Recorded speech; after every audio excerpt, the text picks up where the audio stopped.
నిర్గమకాండము 3వ అధ్యాయం 7-10. నేను ఐగుప్తులోనున్న నా ప్రజల బాధను నిశ్చయముగా చూచితిని. పనులలో తమ్మును కష్టపెట్టు వారిని బట్టి వారు పెట్టిన మొరను వింటిని. వారి దుఃఖములు నాకు తెలిసేయున్నవి. కాబట్టి ఐగుప్తీయుల చేతిలో నుండి వారిని విడిపించుటకును, ఆ దేశములో నుండి విశాలమైన మంచి దేశమునకు, అనగా కనానీయులకు, హిత్తీయులకు, అమోరీయులకు, పెరిజ్జీయులకు, హివ్వీయులకు, యెబూసీయులకు నివాస స్థానమై పాలుతేనులు ప్రవహించు దేశమునకు వారిని నడిపించుటకును దిగివచ్చి ఉన్నాను. ఇశ్రాయేలీయుల మొర నిజముగా నా యొద్దకు చేరినది. ఇశ్రాయేలీయుల మొర నిజముగా నా యొద్దకు చేరి ఉన్నది. ఐగుప్తీయులు వారిని పెట్టుచున్న హింస చూచితిని. కాగా రమ్ము, నిన్ను ఫరో యొద్దకు పంపెదను. ఇశ్రాయేలీయులైన నా ప్రజలను నీవు ఐగుప్తులో నుండి తోడుకొని పోవలనను. గట్టిగా చప్పట్లు కొడదాం. మోషే, ఐగుప్తులో నా బిడ్డల యొక్క వేదన, దుఃఖము, మొర నాకు వినబడ్డది నానా. ఐగుప్తులు ఏ విధంగా చిత్రవధ చేస్తున్నారు నా బిడ్డలని, వారి యొక్క ఆర్తనాదాలన్నీ కూడా నాకు వినబడి ఉన్నాయి. మోషే, ఇదిగో వారిని ఆ భయంకరమైన బంధకాల నుంచి, ఫరో యొక్క కబంధ హస్తాలలో నుంచి నీవు వారిని విడిపించి, నేను వారి కోసం సిద్ధపరిచిన వాగ్దాన దేశంలో వారిని నువ్వు చేర్చాలి. కాబట్టి రమ్ము మోషే, నా బిడ్డలని విడిపించడానికి రమ్ము నానా అని దేవుని యొక్క ప్రేమ మోషేని బలవంతం చేస్తున్నది. హల్లెలూయా. చూడండి, ఈ రాత్రి నా ప్రియ సహోదరుడు, నా ప్రియ సహోదరి, ఒకవేళ నీ కుటుంబంలో ఆర్థిక బంధకాలు, ఆ మానసికమైన ఒత్తిళ్లు మాటి మాటికి నేను కృంగదీస్తున్నాయా? దురాత్మ శక్తులు, చీకటి శక్తులు, అంధకార శక్తుల చేత నువ్వు బంధింపబడి బయటికి రాలేని స్థితిలో ఈ ప్రాంగణంలో నువ్వు అడుగుపెట్టినావా? ఈ టీవీ ప్రోగ్రాం చూస్తున్నావా? భార్యాభర్తలకు మధ్యలో భేదాభిప్రాయాలతో విడిపోయి నీ కుటుంబంలో సంతోషం లేదు, సమాధానం లేదు. నీ కుటుంబం ఒక దయ్యాల కొంపలాగా మారిపోయింది. ప్రయాసపడుతున్నావు, పరిగెత్తుతున్నావు, కష్టపడుతున్నావు. చివరికి నీకు మిగిలింది శాపము, శాపము, శాపమేనా? ఇశ్రాయేలీయులు మొరపెట్టినట్లు నాకంటూ మంచి రోజులు లేవా? నా కుటుంబానికి ఇక విడుదల లేదా? ఎంతకాలం ఈ భయంకరమైన బానిసత్వంలో నేను బ్రతకాలి? ఎంతకాలం ఈ శాపమనే దుప్పటి క్రింద ఉండాలి? దేవుడు అనేవాడు లేడా?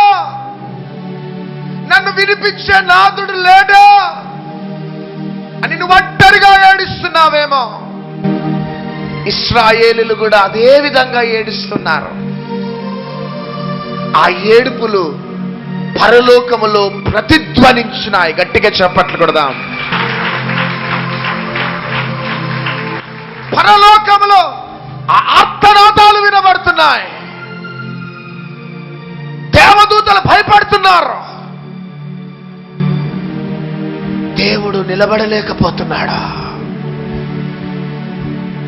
తన ప్రజల యొక్క ఆర్తనాదాలు వినబడుతున్నాయి. ఫరో యొక్క బానిసత్వం అక్కడ కనబడుతున్నది. దేవుడు తట్టుకోలేకపోతున్నాడా? ఎందుకంటే మానవులన్నట తన స్వరూపంలో దేవుడు తయారు చేస్తున్నాడు. చెప్పట్లు పెడదాం. మానవులు ఎవరంటే తన సొత్తైన ప్రజలు. హల్లెలూయా, హల్లెలూయా. మానవులన్నట తన స్వరూపంలో తయారు చేస్తున్నాడు. అందుకనే మోషేతో అంటున్నాడు, మోషే, నా బిడ్డల యొక్క నిట్టూర్పులు వినబడ్డాయి మోషే నాకు. నా బిడ్డల యొక్క ఏడుపులు వినబడ్డాయి మోషే నాకు. నేను చూస్తూ నవ్వుతూ ఉండే దేవుడని కాదు, హల్లెలూయా, హల్లెలూయా. కానీ నేను వారి యొక్క బాధలను నేను తొలగించాలి. గట్టిగా చప్పట్లు కొడదాం. ఒక కవిత్వం రాసినాడు. ఏమని రాసినాడంటే, తాను ఆరాధించే ఆరాధ్య దైవాన్ని వర్ణిస్తూ ఏమని రాసినాడంటే, ఓ భగవంతుడా, ఎక్కడో దూరాన కూర్చున్నావు, ఈ భూమి మీద మా తలరాతలు రాస్తున్నావు, చక్కనైన గారడి చేస్తున్నావు, తమాషా చూస్తున్నావు. ఇది నీకేమైనా చెప్పాలా? న్యాయమేనా? కానీ ఇంకొక భక్తుడు తాను ఆరాధించే ఆరాధ్య దైవాన్ని వర్ణిస్తున్నాడు. ఏమని వర్ణిస్తున్నాడంటే, ఓ భగవంతుడా, ఓ దేవుడా, నీవు మనుష్యుని పోలికగా పుట్టి దాసుని స్వరూపమును ధరించుకొని నిన్ను నీవు రిక్తునిగా చేసుకున్నావు. చప్పట్లు కొడదాం. నీవు దేవాది దేవుడిగా ఉంటూ ఆ పరలోకంలో, ఆ మహిమ కలిగిన ప్రపంచంలో, రాజ్యంలో ఉండవలసిన నీవు ఆ దైవత్వాన్ని, ఆ మహిమనంతా కూడా నా కోసం నువ్వు విడిచిపెట్టి మనుష్యుని పోలికగా పుట్టి దాసుని స్వరూపమును ధరించుకొని నిన్ను నీవు రిక్తునిగా చేసుకున్నావని అపోస్తులుడైన పౌలు తాను ఆరాధిస్తున్న ఆరాధ్య దైవాన్ని వర్ణిస్తున్నాడు. అది అండి దేవుని యొక్క ప్రేమ. చూడండి, ఇశ్రాయేలులు ఐగుప్తులో ఏడుస్తున్నప్పుడు వారి యొక్క ఆర్తనాదాలు ఎవరు పట్టించుకోకపోయినా, కానీ వారి దుఃఖమును, కన్నీటిని, వేదనను ఎవరు గ్రహించినారంటే పరలోకములో ఉన్న దేవుడు గ్రహించినాడు. గట్టిగా చప్పట్లు కొడదాం. ఎందుకంటే ప్రియ దేవుని బిడ్డలారా, దేవుడు మన పట్ల ఒక గొప్ప ప్రణాళిక కలిగి ఉన్నాడు. హల్లెలూయా. మనము ఆయన గర్భంలో నుంచి వచ్చిన వారం, తన బిడ్డలం. మన బిడ్డలు కొన్నిసార్లు ఏడిస్తే మనం తట్టుకోలేం. వాళ్ళు కొన్నిసార్లు మొండిగా ఏడుచుకుంటూ మన దగ్గర ఏమైనా కొనిపియాలని మొండి చేస్తే కొంచెం కష్టమైనా వాళ్ళకి ఆ వస్తువును మనం కొనిస్తాం. చూడండి, మన బిడ్డలు ఏడుస్తే ఒక తండ్రిగా, ఒక తల్లిగా మనం తట్టుకోలేం. కానీ తన స్వరూపంలో మనల్ని దేవుడు తయారు చేస్తున్నాడు. గట్టిగా చప్పట్లు కొడదాం. తన గుణాతిశయముల చేత భూమి పునాదులు వేయబడక ముందేనట యేసుక్రీస్తులో మనల్ని దేవుడు తయారు చేస్తున్నాడు. ఈ రాత్రి నా ప్రియ సహోదరుడు, సహోదరి, ఈ టీవీ ప్రోగ్రాం చూస్తున్నావు, ఈ మందిర ఆవరణంలోకి నువ్వు వచ్చి కూర్చున్నావు. ఈరోజు నువ్వు ధైర్యం తెచ్చుకో. కుటుంబ సమస్యలతో ఇక్కడికి వచ్చినావా? నీ బాధలు ఎవరు అర్థం చేసుకోలేకపోతున్నారు, నీ ఆర్తనాదాలు ఎవరు కూడా వినలేకపోతున్నారు. ఇక నేను ఒంటరివాడనే, ఒంటరి దాననే అని హాగరు ఏడిచినట్లు ఒకవేళ నువ్వు ఏడుస్తున్నావేమో. ఒకటి ప్రియ దేవుని బిడ్డలారా, మనుషులు మనుషులే. ఆమెన్, హల్లెలూయా. మనుషుల ప్రేమ ఒక దినమున మార్పు కలుగుతుంది. రియల్లీ మనకు డబ్బు, హోదా, పలుకుబడి ఉంటే మనల్ని అందరూ ప్రేమిస్తారండి. మనల్ని అందరూ వెంబడిస్తారు. మనం చూడకపోయినా మన దగ్గరకు వచ్చి ప్రైజ్ ది లార్డ్ చెప్తారు, నమస్తే చెప్తారు. కానీ మనము కానీ రోడ్డు మీదకి వస్తే, మన మీద కానీ ఒకవేళ పోలీస్ కేసు బుక్ అయింది అనుకో, మన దగ్గరికి వస్తారా? చెప్పాలా? కేసు బుక్ అయింది అంటే మన దగ్గరికి మనల్ని చూసినా చెప్పాలా, చూడకుండా వెళ్ళిపోతారు. అది మనుషుల యొక్క ప్రేమ, మనుషుల యొక్క స్వభావం. కానీ దేవుడు ఏమంటున్నాడో తెలుసా? నేను అబ్రహాము దేవుడను, ఇస్సాకు దేవుడను, యాకోబు దేవుడను. చప్పట్లు కొడదాం. నేను అబ్రహాము దేవుడను అంటే ఒక అర్థం ఉన్నది, విశ్వాసులకు తండ్రి అబ్రహాము కాబట్టి. నేను ఇస్సాకు దేవుడను అంటే ఇస్సాకులో మంచి విధేయత ఉన్నది, ఒకవేళ అర్థం ఉన్నది. కానీ నేనట మోసం చేసే మోసగాడైన యాకోబు దేవుడను. ఎంత ప్రేమ అండి! నేను అబ్రహాము దేవుడను కానీ, ఇస్సాకు దేవుడను కానీ, అమ్మో యాకోబు మాత్రం కన్నింగ్ ఫెల్లో కాబట్టి నేను యాకోబు దేవుడని కాను అనలేదు. కానీ నేను యాకోబుకు కూడా నేను దేవుడనే. గట్టిగా చెప్పట్లు కూడా. అది దేవుని యొక్క ప్రేమ. హల్లెలూయా. చూడండి, యాకోబు మోసగాడని తెలుసు, నువ్వు నాకు వద్దు అని పరిగెత్తిన వ్యక్తి అని తెలుసు. కానీ Jacob, I love you Jacob, I love you Jacob. No Lord, I don't want you, I don't want your help, I don't want your presence, I don't want your will, I know what I am doing. Please leave me Lord అంటున్నాడు యాకోబు. నీ చిత్తం వద్దు, నీ సహాయం వద్దు, నీ నడిపింపొద్దు, నేను ఏం చేస్తున్నానో నాకు తెలుసు, నన్ను వదిలిపెట్టి అంటే. యాకోబు అంటే దేవుడు ఏమంటున్నాడంటే, యాకోబు నువ్వు నాకు కావాలా జేకబ్. హల్లెలూయా. నువ్వు నేను వద్దన్నా, నువ్వు మోసం చేసినా, అన్నని మోసం చేసినా, తండ్రిని మోసం చేసినా, నీ పేరే మోసగాడనే పేరున్నా, Jacob I love you Jacob, నువ్వు నాకు కావాలా. హల్లెలూయా. ఎంత గొప్ప ప్రేమ అంటే దేవుంది. తొందరపడి నేను పొరపాటు చేసినాను, దేవుని దగ్గర నేను తలెత్తుకోలేకపోతున్నానని హాగర్ పరిగెత్తుంటే, డోంట్ వరీ హాగర్, నువ్వు పొరపాటు చేసినావేమో, జస్ట్ లీవ్ ఇట్ ఆఫ్, మర్చిపో, కానీ ఐ లవ్ యూ హాగర్ అంటున్నాడు దేవుడు. చప్పట్లు కూడా. అది దేవుని యొక్క ప్రేమ. ఒకసారి అందరూ ఒక వ్యభిచారముతో పట్టబడిన స్త్రీని రాళ్లతో కొడుతూ తరుముతూ ఉన్నారు. ధర్మశాస్త్రం ప్రకారం వ్యభిచారంతో పట్టబడిన స్త్రీని రాళ్లతో కొట్టి చంపేసేయాల. కానీ యేసయ్య దగ్గరికి రాగానే యేసుక్రీస్తు ప్రభు ఆ వ్యభిచారముతో పట్టబడిన స్త్రీని క్షమించినట్టు దేవుని వాక్యం సెలవిస్తుంది. అందరూ కూడా ఆ వ్యభిచారముతో పట్టబడిన స్త్రీని, ఆమెలో ఉన్న వ్యభిచారాన్ని చూసినారు, కానీ యేసుక్రీస్తు ప్రభు ఆమెలో తండ్రి యొక్క స్వరూపాన్ని చూసినాడు. ఈమె నా స్వరూపంలో తయారు చేయబడిన నా సొత్తైన బిడ్డ, నా ధననిధి అని. దేవుని బిడ్డలారా, ఆమెలో ఉన్న స్వభావమును చూడలే, ఆమెలో ఉన్న బలహీనతను చూడలే దేవుడు, కానీ తన ప్రేమనంతా కూడా ఆమెకి కనపరిచినాడు దేవుడు. ఇదండి దేవుని యొక్క ప్రేమ. కాబట్టి మనుషులు వాళ్ళకి ప్రేమలలో మార్పు కలుగుతుంది.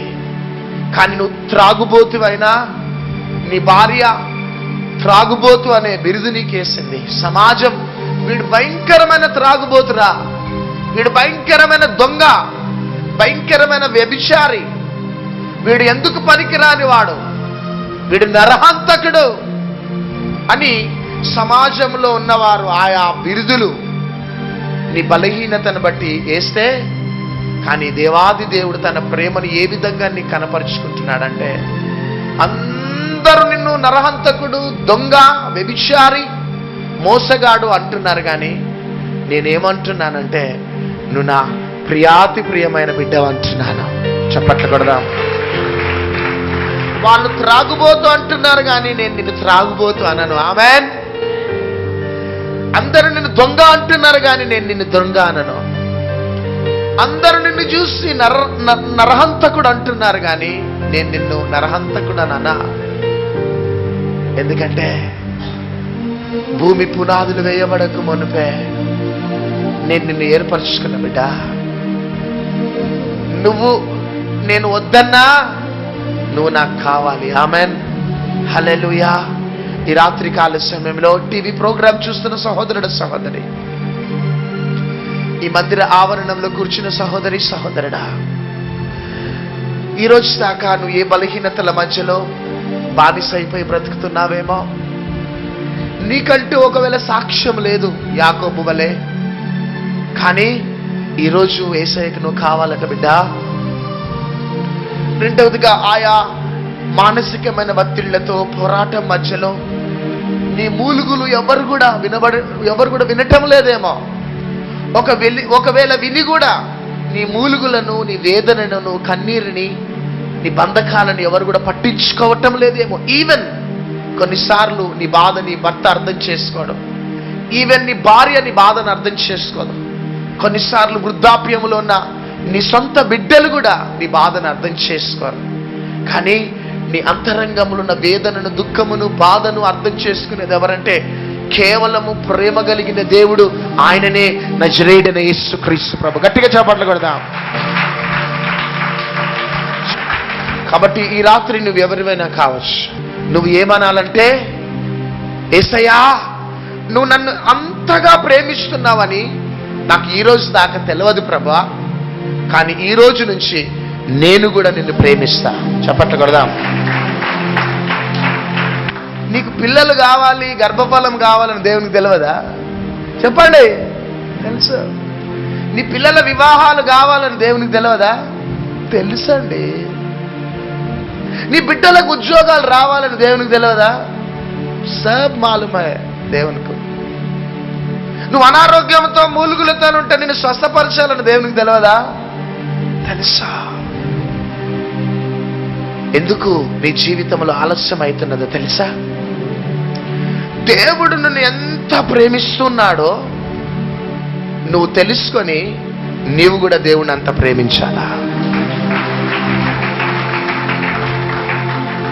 దేవుడు తన ప్రేమను నీకు కనపరుస్తూ నీవు కూడా నీ ప్రేమని ఆయనకి కనపరచాలని ఈ రాత్రి దేవుడు వేచి ఉన్నాడు.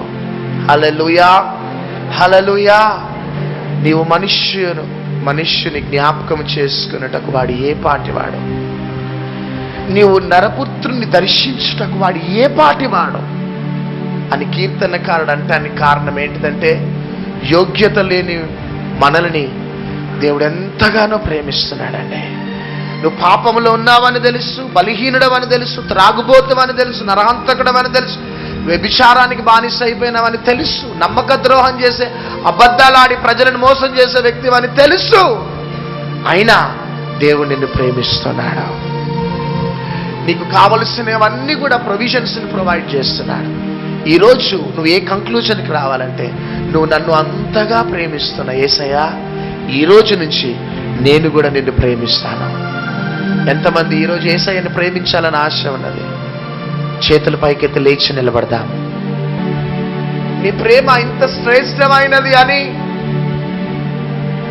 ఈరోజు దాకా నాకు తెలియదు ప్రభువా, కానీ నన్ను జ్ఞాపకం చేసుకుంటున్నావు, నీవు నన్ను దర్శించినావు. కానీ ఈ రోజు నుంచి నేను అదే విధంగా నిన్ను ప్రేమిస్తా ప్రభువా అని చేతుల పైకెత్తి నోర్లు తెరిచి కళ్ళు మూసుకొని ఈరోజు కానీ నువ్వు దేవుణ్ణి ప్రేమిస్తే, నీ విడుదల గురించి దేవుణ్ణి అడగనవసరంలే, నీ రోగము పోవాలని దేవుణ్ణి అడగనవసరంలే, నా గర్భఫలము కావాలి, నా గర్భము తెరవబడాలని దేవుణ్ణి నువ్వు అడగనవసరంలే, నీ పిల్లల పెళ్ళిళ్ళు కావాలని దేవుణ్ణి అడగనవసరంలే, నీ పిల్లలు సెటిల్ కావాలి, ఉద్యోగం రావాలని దేవునికి అడగనవసరంలే. కానీ నీ బిడ్డలకి ఏమి ఇవ్వాలో, ఎప్పుడు ఇవ్వాలో, ఎప్పుడు పెళ్లిళ్ళు చేయాలో, ఎప్పుడు అప్పులు తీర్చాలో సమస్తమును కూడా దేవునికి తెలుసు. కానీ ఈరోజు నువ్వు ఏ అనుభవంలోకి రావాలంటే, దేవుణ్ణి ఎక్కువగా ప్రేమించే అనుభవంలోకి రాత్రి వస్తావా? చేతుల పైకెత్తి, యేసయ్యా నువ్వు ఇంతగా ప్రేమిస్తున్నావని నేను ఏ రోజు కూడా ఆలోచించలేదు, కానీ ఈ రోజు నుంచి నేను నిన్ను ప్రేమిస్తా ప్రభా అని నోర్లు తెరవండి అంతా. యేసయ్యా నువ్వు నాకు కావాలి యేసయ్యా, నోర్లు తెరవండి. చేతులు పైకెత్తి అందరు నాతో పాటు మాటలు చెప్పండి. యేసయ్యా నీ దేవుడవని, నా కోసం రక్తం కార్చినావని,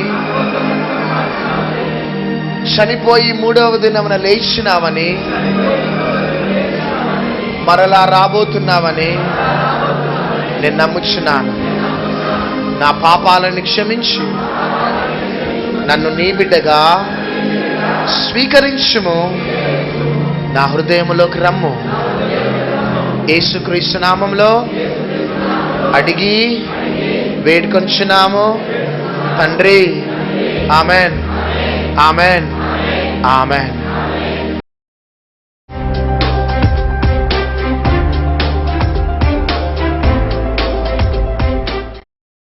నాకు చిన్నప్పటి నుండి కొంచెం మంచి కళ్ళు కనవాడే, కానీ ఇప్పుడు నాకు డాడీ ముట్టినందువలన నాకు మంచి చూపును నాకు దేవుడు ప్రసాదించిండు. ఈ పాప సాక్ష్యం జాగ్రత్తగా వినండి, మీ అందరికీ నేను చెప్తాను. పుట్టిన దగ్గర నుంచి పాప ఏడ్చేది. పుట్టిన నాటి నుంచి కూడా ఈ చంటి బిడ్డ ఏడుస్తుంటే వీళ్ళకి ఏంటో తెలియక డాక్టర్స్ దగ్గర తీసుకెళ్తే ఈ పాపకి ఏమని చెప్పారమ్మా? క్యాన్సర్ అని చెప్పారు. క్యాన్సర్ ఇంత గడ్డ వచ్చేసింది. అయితే 2 months బేబీగా, 1 month 1.5 month బేబీగా ఉన్నప్పుడు తీసుకొస్తే మేము ప్రార్థన చేశాం, దైవజనుడు ప్రేయర్ చేశారు. అయితే ఈ పాపను హాస్పిటల్ తీసుకెళ్తే 2 months బేబీ, మీ పాపకి క్యాన్సర్ ఉంది, ఇంత గడ్డ, ఇమ్మీడియట్గా సర్జరీ చేయాలి. అయితే 2 నెలల పాపకి ఆపరేషన్ చేస్తే బ్రతకదు, కాబట్టి మీరు ఆపరేషన్ చేసే అవకాశం కూడా ఈ పాపకు లేదంటే వీళ్ళు ఏడ్చుకుంటే ఇక్కడికి వచ్చినప్పుడు ఈ పాపని దైవ సేవకుని దగ్గర తీసుకొచ్చినప్పుడు మీ పాపకి ఏం కాదు, ఆపరేషన్ చేయించండి, బ్రతుకుతుంది, నార్మల్ రిపోర్ట్ వస్తుందని సేవకుని ద్వారా పరిశుద్ధాత్మదేవుడు మాట్లాడాడండి. చూడండి, 2 నెలల బిడ్డకి ఎంత పెద్ద సర్జరీ అయిందో తెలుసా? ఒకసారి చూపించమ్మా. చూడండి, ఇక్కడ ఆ భాగం నుంచి ఆ భాగం వరకు ఇది పెద్దవారికి కూడా చేయలేరండి ఈ సర్జరీ. ఈ 2 నెలల బిడ్డకి ఆపరేషన్ చేసినప్పుడు ఆ మెడిసిన్ వాడుతున్నప్పుడు వామిటింగ్స్ అవుతాయి. రెండోదిగా బ్రతకడు, అసలు బ్రతకదని చెప్పారు డాక్టర్స్, ఇది రిస్క్ అని. కానీ ఈ పాప ఆ రోజు నుంచి ఈ రోజు వరకు ఏడవడం కానీ ఒక సిక్నెస్ కానీ ఎలాంటిది లేకుండా కోలుకొని నార్మల్ రిపోర్ట్తో ఈ స్థలంలోకి వచ్చింది. డాక్టర్ చెప్పిన మాట ఏంటంటే, మీ బిడ్డకి దేవుడే స్వస్థత ఇచ్చాడు. నిజంగా దేవుని బిడ్డలరా, వీరు దేవుని వద్దకు వచ్చారు. వీళ్ళకి ఎవరు లేరు పాపం, చాలా కష్టంతో పాపని ఏడుస్తుంటే తట్టుకోలేక ఏసే దగ్గరికి వచ్చారు.